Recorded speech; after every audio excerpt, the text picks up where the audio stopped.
বাংলাদেশের সর্বশেষ গুরুত্বপূর্ণ আপডেট সংবাদে আপনাকে স্বাগত। শুরুতেই সংবাদ শিরোনাম, পরে বিস্তারিত। শুরুতেই জানাবো, স্ত্রীর ভারতীয় শাড়ি বর্জন রিজভির, পুড়িয়ে ফেললেন নেতাকর্মীরা। বাংলাদেশের জাতীয় পতাকার অবমাননা এবং ভারতের আগরতলায় সহকারী হাইকমিশনে হামলার প্রতিবাদে ভারতীয় পণ্য বর্জনের আহ্বান জানিয়েছেন বিএনপির সিনিয়র যুগ্ম মহাসচিব অ্যাডভোকেট রুহুল কবির রিজভী। আজ জাতীয় প্রেস ক্লাবের সামনে এক অনুষ্ঠানে রুহুল কবির রিজভীর নিজের স্ত্রী আরজুমান আরা বেগমের দেয়া ভারতীয় শাড়ি নিজের হাতে ছুঁড়ে ফেলে দেন অনুষ্ঠানস্থলে। পরে নেতাকর্মীরা সেই শাড়িতে আগুন ধরিয়ে দেয়। এভাবেই তিনি ভারতীয় পণ্য বয়কটের ডাক দেন। এরপর জানাবো, দেশ এবং জাতির ক্লান্তিকালে বিশাল শক্তি হিসেবে আবির্ভূত হবে বিএনসিসি, প্রত্যাশা সেনাপ্রধানের। দেশ এবং জাতির ক্লান্তিকালে বিএনসিসির সদস্যরা বিশাল শক্তি হিসেবে আবির্ভূত হবে বলে আশা প্রকাশ করেছেন সেনাবাহিনী প্রধান জেনারেল ওয়াকারুজ্জামান। এদিকে বাংলাদেশ নিয়ে কেউ মিথ্যাচার করলে মানুষ উচিত জবাব দেবে। লেবারের ডেমোক্রেট পার্টি এলডিপির প্রেসিডেন্ট ডক্টর কর্নেল অবসরপ্রাপ্ত অলি আহমেদ বীরবিক্রম বলেছেন, কোনো দেশের সঙ্গে শত্রুতা নয়, বরং সব দেশের সঙ্গে আমাদের সুসম্পর্ক রাখতে চাই। তবে বাংলাদেশ সম্পর্কে কেউ মিথ্যাচার করলে মানুষ তার উচিত জবাব দেবে। জানাবো, পঞ্চদশ সংশোধনীর বিষয়ে চূড়ান্ত রায় 17ই ডিসেম্বর। বহুল আলোচিত তত্ত্বাবধায়ক সরকার বাতিল সহ কয়েকটি বিষয়ে নানা বিষয় নিয়ে আনা সংবিধানের পঞ্চদশ সংশোধনী কেন অবৈধ হবে না, এই মর্মে আর্জি করা রুল পুনরায় রায়ের জন্য আগামী 17ই ডিসেম্বর দিন ধার্য করেছে হাইকোর্ট। বিচারপতি ফারাহ মাহবুব ও বিচারপতি দেবাশিস রায় চৌধুরীর সমন্বয়ে গঠিত হাইকোর্ট বেঞ্চ রায়ের জন্য এদিন ধার্য করেছেন। এদিকে দেশে দ্রুত শান্তি শৃঙ্খলা ফিরে আনার আহ্বান। দেশে দ্রুত সময়ের মধ্যে শান্তি শৃঙ্খলা ফিরে আনতে সচেষ্ট ভূমিকা পালন করার জন্য অন্তর্বর্তীকালীন সরকারের কাছে আহ্বান জানিয়েছেন পুন্ডো ইউনিভার্সিটি অব সায়েন্স অ্যান্ড টেকনোলজির উপাচার্য প্রফেসর ডক্টর চিত্তরঞ্জন মিশ্র। এবং সর্বশেষ জানাবো, খুলনায় শিক্ষার্থী এবং বাস শ্রমিকদের মধ্যে সংঘর্ষের ঘটনায় আটক 2। খুলনা বিশ্ববিদ্যালয় খুবই শিক্ষার্থী ও বাস শ্রমিকদের মধ্যে সংঘর্ষের ঘটনায় রাজীব পরিবহনের ম্যানেজার সহ 2 জনকে গ্রেপ্তার করেছে পুলিশ। রাতে সোনাডাঙ্গা বাস স্ট্যান্ড এলাকা থেকে তাদের গ্রেপ্তার করে পুলিশ। সোনাডাঙ্গা থানার ওসি মোহাম্মদ শফিকুল ইসলাম এসব তথ্য নিশ্চিত করেছেন। ওসি বলেন, 2 জনকে আটক করা হয়েছে, পরে আইনগত ব্যবস্থা গ্রহণ করা হবে। প্রিয় দর্শক, এতক্ষণ শুনছিলেন সংবাদ শিরোনাম, এবারে বিস্তারিত। তবে তার আগে বন্ধুরা, অনুরোধ থাকবে এই সংবাদটিতে একটি লাইক দিন। এই চ্যানেলে আপনি নতুন হয়ে থাকলে আমাদের সংবাদটি দেখতে দেখতে চ্যানেলটি সাবস্ক্রাইব করে রাখুন।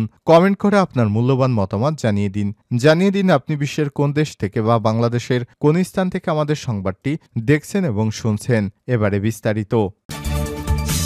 স্ত্রীর ভারতীয় শাড়ি বর্জন রিজভির, পুড়িয়ে ফেললেন নেতাকর্মীরা। বাংলাদেশের জাতীয় পতাকার অবমাননা এবং আগরতলায় সহকারী হাইকমিশনে হামলার প্রতিবাদে ভারতীয় পণ্য বর্জনের আহ্বান জানিয়েছেন বিএনপির সিনিয়র যুগ্ম মহাসচিব অ্যাডভোকেট রুহুল কবির রিজভী। জাতীয় প্রেস ক্লাবের সামনে এক অনুষ্ঠানে রিজভী নিজের স্ত্রী আরজুমান আরা বেগমের দেয়া ভারতীয় শাড়ি নিজের হাতে ছুঁড়ে ফেলে দেন অনুষ্ঠানস্থলে। পরে নেতাকর্মীরা সেই শাড়িতে আগুন ধরিয়ে দেয়। রুহুল কবির রিজভী বলেন, যারা আমাদের দেশের পতাকাকে নামিয়ে যারা ছিঁড়ে ফেলেছে, আমরা তাদের দেশের পণ্য বর্জন করব। আমরা দেশের যে শাড়ি কিনব, আমাদের মা বোনেরা স্ত্রীরা যারা ভারতীয় শাড়ি আছে সেটি কিনবেন না, তারা ভারতের সাবান কিনবেন না, তারা ভারতের টুথপেস্ট কিনবেন না, তারা ভারতের কোনো কিছু কিনবেন না। আমার দেশ, আমরা স্বনির্ভর, আমার দেশ, এখানে পেঁয়াজ হয়, এখানে ভারতের চাইতে আমাদের পেঁয়াজের ঝাঁজ অনেক বেশি, ভারতের মরিচের চাইতে আমাদের মরিচের ঝাল অনেক বেশি। এ সময় তিনি বলেন, একটি পুরনো ভারতীয় শাড়ি আমার স্ত্রীর ছিল, সেই শাড়ি আমাকে দিয়েছে, এটা আজকে আপনাদের সামনে আমি ছুঁড়ে ফেলে দিয়ে নেতাকর্মীদের ভারত বিরোধী বিভিন্ন স্লোগান দিয়ে সেটিতে আগুন ধরিয়ে দেয়। আর কোনো ভারতীয় শাড়ি নয়, আমরা টাঙ্গাইলের শাড়ি পরব, আমরা রাজশাহীর সিল্ক পরব, আমরা কুমিল্লার খদ্দর পরব। এ সময় কর্মীরা স্লোগান দিতে থাকেন, বয়কট বয়কট ভারতীয় পণ্য। বৃহস্পতিবার জাতীয় প্রেস ক্লাবের সামনে দেশীয় পণ্য কিনে হও ধন্য ব্যানারে ভারতীয় পণ্য বর্জন ও দেশি পণ্য ব্যবহারে উৎসাহিত করতে এই অনুষ্ঠানের আয়োজন করা হয়। রুহুল কবির রিজভী বলেন, আমাদের দেশের জনগণকে বলবো, ওরা যে বাংলাদেশের লুণ্ঠিত করার চেষ্টা করছে, ওরা যে বাংলাদেশের পতাকা পুড়িয়েছে, আমাদের মর্যাদাহানি করার চেষ্টা করেছে, আমরা ভারতের পতাকাকে লাঞ্ছিত করব না, আমরা আরেকটা স্বাধীন দেশের মর্যাদাকে ছোট করব না, আমরা প্রত্যেক জাতির যে স্বাধীনতা সার্বভৌমত্ব সেটিকে আমরা সম্মান করব, আমরা ওদের দেশের পতাকাকে সম্মান করব, কিন্তু ওদের পণ্য বর্জন করব। দেশ এবং জাতির ক্লান্তিকালে বিশাল শক্তি হিসেবে আবির্ভূত হবে বিএনসিসি প্রত্যাশা সেনাপ্রধানের। দেশ এবং জাতির ক্লান্তিকালে বিএনসিসির সদস্যরা বিশাল শক্তি হিসেবে আবির্ভূত হবে বলে আশা প্রত্যাশা করেছে সেনাবাহিনী প্রধান জেনারেল ওয়াকারুজ্জামান। বৃহস্পতিবার দুপুরে সাভারের Baipail Bangladesh national cadet corps BNCC এর ট্রেনিং একাডেমিতে একাডেমিক ভবন উদ্বোধন অনুষ্ঠানে স্বাগত বক্তব্যে সামাজিক ও জাতীয় পর্যায়ে বিএনসিসি ক্যাডারদের অগ্রণী ভূমিকার ভূয়সী প্রশংসা করেন সেনাপ্রধান জেনারেল ওয়াকারুজ্জামান। সেনাপ্রধান বলেন, বিএনসিসির সদস্যরা সশস্ত্র বাহিনীর পাশাপাশি দেশের নিরাপত্তা, শৃঙ্খলা রক্ষা ও দেশের যে কোনো ক্লান্তিলগ্নে অগ্রণী ভূমিকা পালন করে আসছে। বিশেষ করে 5ই আগস্ট পরবর্তী সময়ে ট্রাফিক নিয়ন্ত্রণ সহ বিভিন্ন কাজে সহায়তা করেছে। এছাড়াও বিগত সময়েও বন্যার্তদের সহযোগিতায় বিএনসিসি সদস্যদের ভূমিকার প্রশংসা করেন সেনাপ্রধান। এর আগে উদ্বোধনী অনুষ্ঠানে সেনাপ্রধানকে বিএনসিসি সেনা নৌ ও বিমান শাখার চৌকস একদল ক্যাডেট গার্ড অব অনার দেন। এরপর উদ্বোধনী ফলক উন্মোচন করে বিএনসিসির ট্রেনিং একাডেমিতে বৃক্ষরোপণ করেন এবং দেশ ও জাতির কল্যাণে বিশেষ দোয়া ও মোনাজাতে অংশ নেয়। এতে আরও উপস্থিত ছিলেন সেনাবাহিনীর chief of staff general staff lieutenant general Mizanur Rahman Shamim, adjutant general major general Mohammad Masudur Rahman, নবম পদাতিক ডিভিশনের general officer commanding major general Mohammad Moin Khan, BNCC অধিদপ্তর মহাপরিচালক ব্রিগেডিয়ার জেনারেল মোহাম্মদ মিজানুর রহমান ও সশস্ত্র বাহিনী উচ্চপদস্থ কর্মকর্তা সহ বিএনসিসির সামরিক বেসামরিক কর্মকর্তা কর্মচারীরা। এদিকে সকালে সাভার সেনানিবাসের সিএমপি সেন্টারে বাৎসরিক অধিনায়ক সম্মেলনে যোগ দেন সেনাপ্রধান। বাংলাদেশ নিয়ে কেউ মিথ্যাচার করলে বাংলাদেশের মানুষ উচিত জবাব দেবে। লেবারের ডেমোক্রেট পার্টি এলডিপির প্রেসিডেন্ট ডক্টর কর্নেল অবসরপ্রাপ্ত অলি আহমেদ বীরবিক্রম বলেছেন, কোনো দেশের সঙ্গে বাংলাদেশের শত্রুতা নেই, সব দেশের সঙ্গে বাংলাদেশের মানুষ সুসম্পর্ক বজায় রাখতে চায়, তবে বাংলাদেশ নিয়ে কেউ মিথ্যাচার করলে মানুষ তার উচিত জবাব দেবে। বৃহস্পতিবার 5ই ডিসেম্বর দুপুরে রাজধানীর মগবাজারে এলডিপির কেন্দ্রীয় কার্যালয়ে জরুরি সংবাদ সম্মেলনে তিনি এসব কথা বলেন। অলি আহমেদ বলেন, বাংলাদেশের বিরুদ্ধে মিথ্যাচার বন্ধ করতে ভারতের প্রতি আহ্বান রইল। প্রতিবেশী দেশ হিসেবে ভারত বাংলাদেশের পাশে থাকবে, এটাই প্রত্যাশা করে বাংলাদেশের জনগণ।